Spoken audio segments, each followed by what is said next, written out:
네, 안녕하세요. 한 품질경영연구소의 신용균입니다. 이번에는 고품 해결 실무 세 번째 장인 아마 핵심 수법 중심으로 아마 간략하게 설명을 드리도록 하겠습니다. 지난 시리즈 첫 번째하고 두 번째를 통해 가지고 고품이란 무엇인가, 또 어떻게 전개할 것인가 라는 부분을 언급해 드렸습니다. 그러면 실제로 이제 전개하는 과정에 있어 가지고 그 수법을 언급을 하게 됩니다. 자, 일단 지난 차수에서 고품을 해결할 때 3단계로 전개하는 그런 부분을 언급해 드렸고, 그때 FTA를 기본 축으로 해서 전개하는 걸 언급해 드렸었습니다. 또는 실제로 이 3단계를 개통도로 풀어간다라고도 간략하게 좀 언급을 했었습니다. 그러면 제가 설명드릴 내용은 이 3단계 전개할 때 필요로 하는 수법 중에 핵심적인 내용을 언급해 드릴 겁니다. 우선 현재 고품 문제가 어떤 현상인가 나타내는 방법으로서 이제 네 가지 방법을 이용하고 있습니다만은 본 내용에서는 이 내용은 제가 설명을 드리지 않도록 하겠습니다. 그리고 실질적으로 이 두 번째 단계와 세 번째 단계에서 하려는 방법 네 가지가 있는데, 가능하면은 직교별 실험 중심으로 설명을 드리고, 또 샤이닝 기법도 언급을 해드리고 새로운 산점도도 언급을 해드리게 될 겁니다. 즉 실질적으로 이 수법에서는 주로 1, 2, 3, 4가 언급이 됩니다만은 사례 또는 실제로 수법을 좀 더 자세하게 설명드리는 내용은 아마 이 두 가지가 될 걸로 아마 생각을 하고 있습니다. 자, 그러면은 우선 그 고품 해결 활동의 중심축 FTA라는 내용을 간략하게 언급을 해 드리도록 하겠습니다. 실제로 여기 보게 되면 사각형이 있고 동그라미가 있습니다. 우리가 동그라미를 바로 개선 대상이라고 이야기를 하게 됩니다. 그리고 이제 조건들에 해당됩니다. 일반적으로 신뢰성에서 쓰고 있는 이 FTA는 이 동그라미가 주로 품을 많이 나열하게 됩니다. 근데 저는 이제 품질 문제 해결, 고품 해결 과정으로 이걸 연결하다 보니까 동그라미는 다 어떤 이제 파라메타 또는 조건들에 해당되는 부분들입니다. 그 다음에 우리가 여기서 네모는 이걸 가장 위에 있다 해가지고 탑 이벤트, 그 다음에 중간에 있는 이 사각형을 미들 이벤트라고 이야기하고, 가장 밑에 있는 동그라미를 베이직 이벤트로 이야기를 해가지고 이들 관계를 이런 논리 기호를 써서 설명하게 됩니다. 논리 기호의 초생달은 우리가 오화 게이트 성질을 나타내고, 여기서 반달 모양의 성질은 엔드 게이트 성질을 나타냅니다.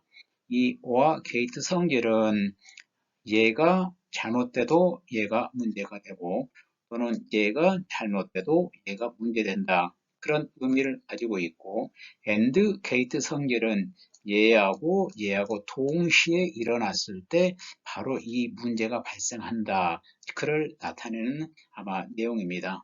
그래서 실제로 제가 이 고품 해결의 핵심 요소를 설명드릴 때 바로 이 조합에 의한 영향을 간과하지 마세요 라는 부분 때문에 그걸 표현하는 방법으로서 바로 이 FA 내용이 바로 이를 표현할 수 있는 방법이 OR AND 게이트가 있어서 얘를 사용하게 됐습니다. 그 다음에 이런 이 FA 방법을 써가지고 인과관계를 논리적으로 또는 이 정리하는 방법으로서 업체에서 어떤 그 문제를 풀어가는 그런 문화로서 자리매김해 가는 아마 그런 부분이었으면 하는 이제 바람을 가져봅니다.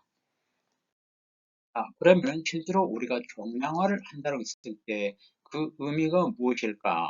즉 우리가 인과관계를 정량하고 현재 모습을 정량화했을 때 실제로 우리는 일반 생활에서 데이터가 주어지게 되면은 그 실제로 데이터를 기준으로 쭉 전개에 관한 큰 기준을 갖게 됩니다. 즉 나침판 역할을 해주는 부분이 바로 이제 정량호 관점이 있겠고, 또 데이터로 서로 의견을 주고받다 보게 되면은 현장에 가서 왜 현물을 봐야 할지, 데이터가 있다 보게 되면 사람들이 좀 더 빨리 움직이게 되고 바로 현장으로 움직이는 아마 그런 부분이 있어가지고 현실적인 판단을 할 수 있는 그런 이제 기반이 되더라고요.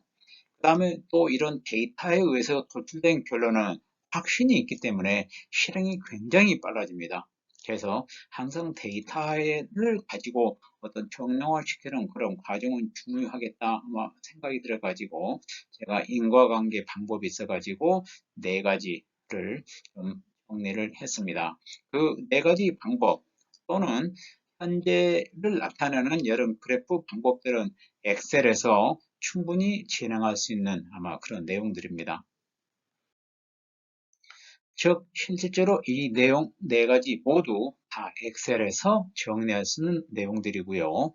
실제로 그 고품의 현상을 나타내는 방법이 있어가지고 개수치로 나타내는 방법도 있을 거고 아마 계량치로 나타내는 방법도 있을 겁니다. 각각 이 네 가지는 개수치 또는 계량치에 따라 가지고 엑셀에서 충분히 아마 정리할 수 있는 아마 그런 내용입니다. 그다음에 제가 주로 비중을 두고 설명드릴 때 바로 1, 2, 3, 4 중에서 2번과 3번을 중점적으로 아마 설명을 드리게 됩니다. 그 다음에 실제로 이제 나머지는 사례에서 좀 더 추가로 언급을 하게 되고 핵심 수법은 주로 하연인과 직교별 실험 중심으로 언급을 하게 됩니다. 그 다음에 실질적으로 이런 이제 수법들을 정리하다가 보니까 바로 그 물에 해당하는 아마 그런 부분으로 이 네 가지 수법을 정리할 수 있어가지고 엔지니어 분들이 고품을 해결 활동할 때 이런 금을 쓰는 요령을 아마 학습하는 그런 내용이 됐으면 합니다. 또 실제로 이런 이제 네 가지 수법들이 무조건 쓰는 게 아니고 상황에 따라 가지고 저분을 써야 될 때가 있고 또는 수분을 써야 될 때가 있고 또는 주어를 써야 될 때 있고 그래서 이 네 가지가 각각 상황에 따라서 이제 필요한 부분으로 아마 이용하게 되는데 간단하게 정리하게 되면은 내가 실험을 해야 되겠다. 그럼 직교별 실험 아니면 이제 샤이닝 기법입니다. 또는 기존 데이터를 이용해야 되겠다. 그러면 상관분석 아니면 샤이닝 기법입니다. 그래서 샤이닝 기법은 이제 여러 가지 이제 방법이 있는데 이 중에는 바로 기존 데이터를 이용하는 그런 방법도 있고 또는 실험을 하는 아마 그런 방법도 있습니다. 그래서 그런 내용들은 샤이닝 기법 설명할 때 추가로 간략하게 언급을 해 드리도록 하겠습니다. 그 다음에 이제 새로운 산점들은 우리가 FTA에서 뭐와 AND 성질을 언급해 드렸는데 그거 아마 구분할 때 요긴하게 활용하는 그런 내용입니다. 자, 그러면은 실제로 이제 삼자 그림을 간략하게 정리해 봤습니다. 어떤 이제 데이터가 분포가 있으면 이렇게 상자로 나타나는 게 바로 이제 삼자 그림입니다. 그래서 아마 이 그림은 제가 아마 그 시리즈 1에서 언급을 했던 부분들이니까 여기서 간략하게 설명을 이제 언급을 하도록 하겠습니다. 즉, 굉장히 안 좋은 모델과 좋은 모델을 가지고 상자 그림을 그려보니까 중심의 차이가 발생이 된 걸 보게 되고 이에 대해서 아마 대응을 하게 됩니다. 그래서 바로 대응 방향은 중심 이동, 즉 설계 변경을 통해 가지고 로 아마 이제 개선을 해버렸던 그런 내용들입니다. 그래서 어쨌든 데이터를 이렇게 상자 그림으로 나타내는 부분을 저는 고품의 현상을 나타낼 때 이제 활용하고 있습니다. 또한 이 방법은 미인탭에서도 나타내기도 하고 또는 그냥 엑셀에서도 아마 나타낼 수 있는 아마 그런 방법이 있습니다. 그래서 여러분들은 고품의 현상을 나타낼 때 상자 그림을 이용할 수 있구나 그렇게 인식하셔도 좋을 것 같습니다. 그 다음에 우리가 그 고품 원인, 해결책, 인과관계 규명할 때 직교별 실험을 중심으로 언급을 해 보도록 하겠습니다. 우리가 직교배열 실험은 실험 계획법으로 아마 구분하는 내용입니다. 그래서 실험 계획법 자체가 굉장히 고급에 해당되는 아마 그런 수법입니다. 근데 실제로 실험 계획법에 가게 되면은 여러 가지 방법론은 있는데 제가 볼 때는 다른 건 다 필요 없고 얘만 쓰는 걸 적극적으로 권장합니다. 이유는 실험 횟수가 엄청 적습니다. 그래서 아마 많은 요인을 가지고 아마 실험을 해도 크게 부담이 없기 때문에 제가 이 직교별 실험을 권해드리고 있고 가장 바람직한 것은 완전 요인 배치인데 얘는 현실적으로 현업 실무와 좀 거리감이 있기 때문에 제가 권하진 않습니다. 그래서 직교별 실험을 통해서 우리가 고품 발생 인과관계 규명할 때 활용하게 됩니다. 자, 그럼 우리가 직교별 실험에서 직교란 용어는 직각으로 교차한다는 의미입니다. 그래서 직교별을 실험을 통해 가지고 주요 요인을 규명하고 또는 최적 조건을 이렇게 찾는 아마 그런 내용이 됩니다. 참고로 직교별표는 되게 많습니다.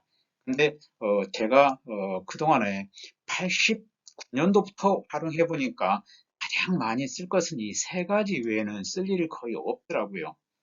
그래서 이 세 가지를 주로 쓰게 되고 역서 이 세 가지를 읽는 요령은 역서 L이란 말은 직교 배열표를 말하고 역서 밑에 있는 숫자 4, 8, 9 얘는 실험 크기를 말합니다.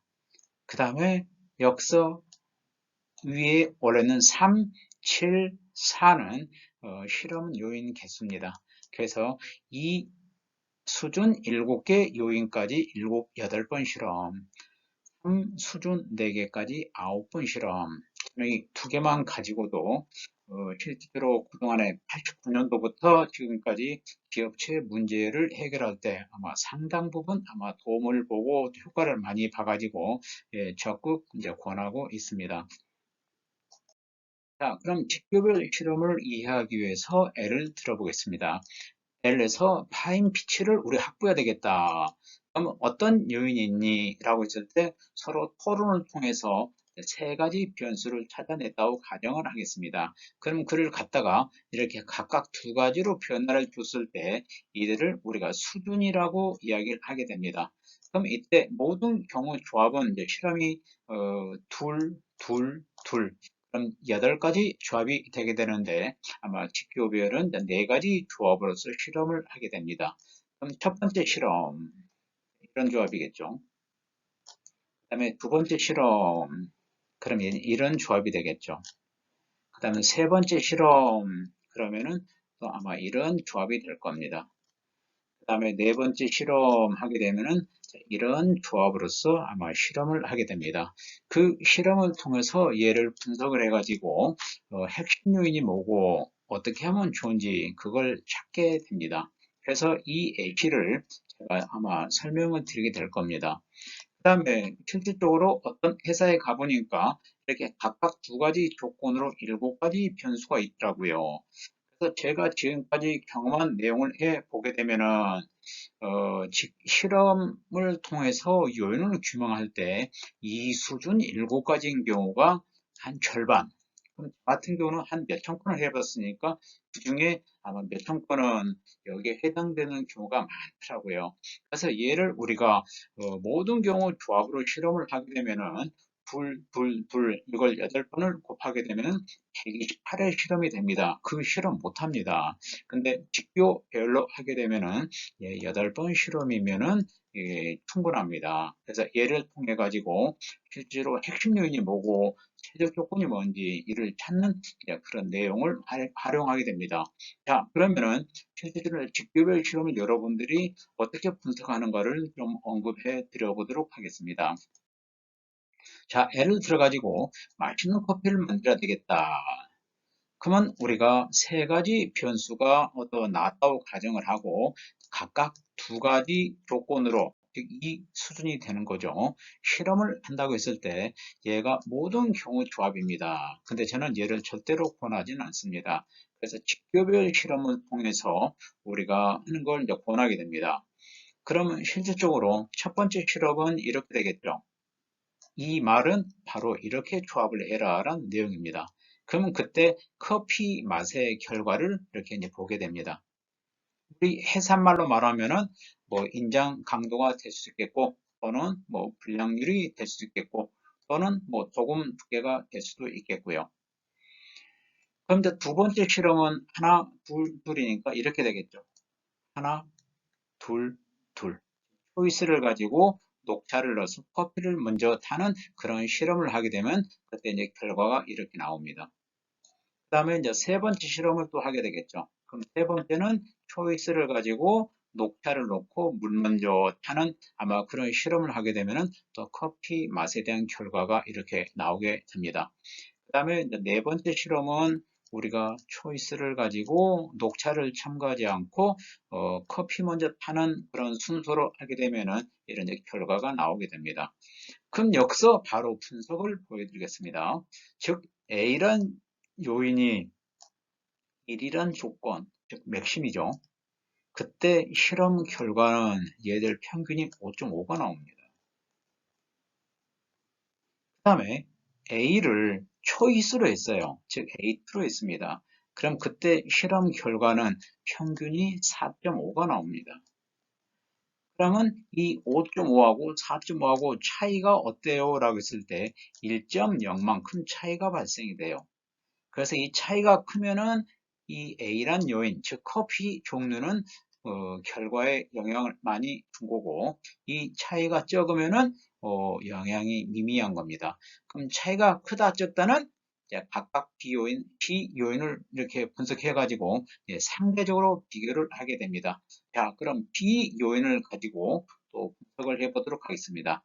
그럼 똑같은 내용인데 비원일 때, 그럼 그때 커피 맛은 평균이 얼마요? 라고 했을 때 7.5가 되겠죠. 그 다음에 B 프로 했을 때, 즉 비트는 녹차를 첨가하지 않은 경우죠. 그때 평균은 우리가 2.5가 됩니다. 그럼 이때 이 둘이 차이는 5가 되겠죠. 그 차이가 크게 일어납니다. A 요인에 비해서 B 요인이 5배 차이가 더 영향을 주고 있다. 아마 그런 내용입니다. 그래서 B 요인이 매우 중요하다. 그걸 알게 돼요. 그럼 또 C 요인을 가지고 또 분석을 해보겠습니다. 그럼 이제 C 요인에 대해서도 우리가 분석을 해보게 되면 C1일 때, 즉 우리가 커피를 탈 때 뭐부터 탈래? 커피 먼저 타는 거죠. 그럼 그때 평균이 5.0이 나옵니다. 그 다음에 믹싱 순서 물 먼저 C2가 되겠죠. 그래서 물 먼저 타고 나중에 커피를 탔을 때 그때 평균도 5.0이 나옵니다.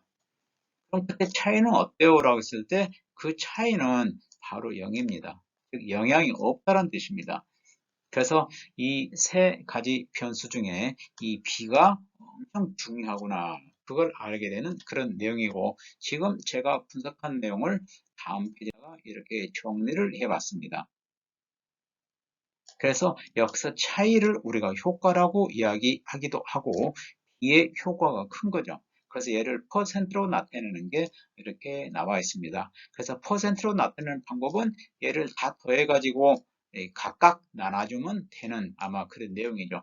그래서 바로 B가 83%의 영향을 주고 있고, A가 17% 영향을 주고 있고, C는 완전히 없는 거죠. 그래서 얘를 가지고 이제 그림을 이렇게 그려봤습니다. 그럼 맛은 클수록 좋다고 했을 때 이 조건이 좋은 거죠. C는 그냥 편한 대로 잡아주면 됩니다. 그러면 실제로 중요한 것은 B 요인이고 가장 해결책은 이렇게 된다. 그랬을 때 이제 커피 맛은 이렇게 나온다라고 알게 됩니다. 만일 우리가 이 예측한 값이 우리가 기대치 안 되면은 그 다음 추가 실험을 하게 되는데 B는 할 필요가 없죠. 그래서 B를 갖다가 이쪽으로 가면 갈수록 계속 좋아지고 있습니다. 근데 계속 좋아지는 게 아니고 어느 순간 이제 꺾어지겠죠. 그래서 그런 꺾어지기 전까지 또 추가로 찾아가는 것도 방법입니다. 근데 여기서 제가 설명드린 것은 비교별 실험을 통해서 분석해가지고 P 요인이 뭐고 최적 조건이 뭔지 그걸 이렇게 언급을 해 드렸습니다. 그러면은 실제로 이런 비교별 실험은 제가 주로 기업체 문제를 해결할 때 한 40%는 이 방법을 이용하고 있고 40%는 이 방법을 이용하고 있습니다.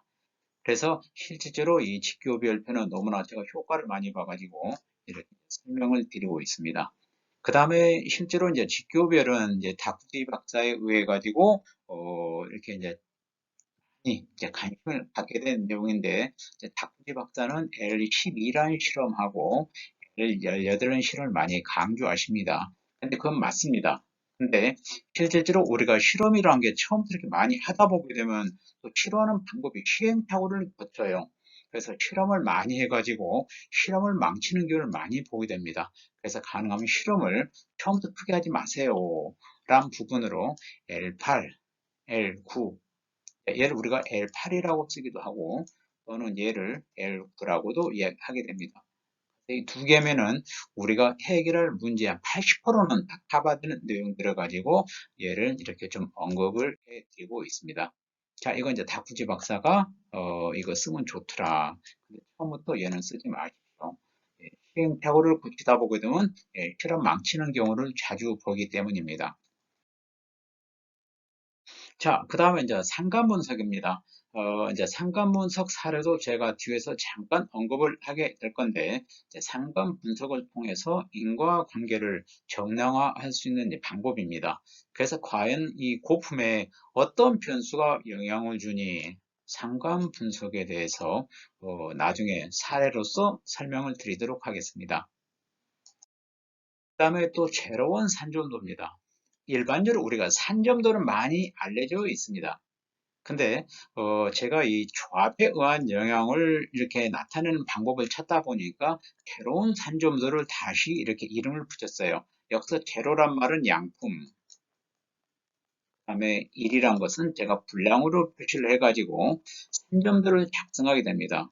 아마 기존의 산점들은 이 x에 따라서 y가 어떻게 변하니 그렇게 나타내는 부분이 기존의 이제 산점도고 제가 제시한 새로운 산점도는 얘가 x1이 들어가고 여기 x2가 들어갑니다.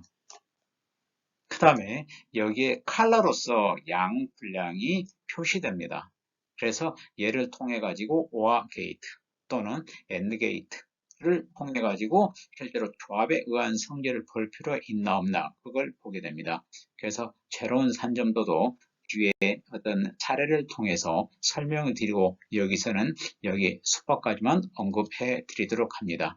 자, 그럼 이제 수법에 있어서 아직 못 설명드리지 못한 게 샤이닝 기법인데, 샤이닝 기법은 제가 시리즈 4에서 샤이닝 기법 중심으로 설명을 드리도록 하겠습니다. 그래서 본 챕터에서는 시리즈 3에서는 직교별 실험 중심으로 여러분들한테 아마 이게 전달이 되었으면 합니다. 자, 오늘은 여기까지 하겠습니다. 감사합니다.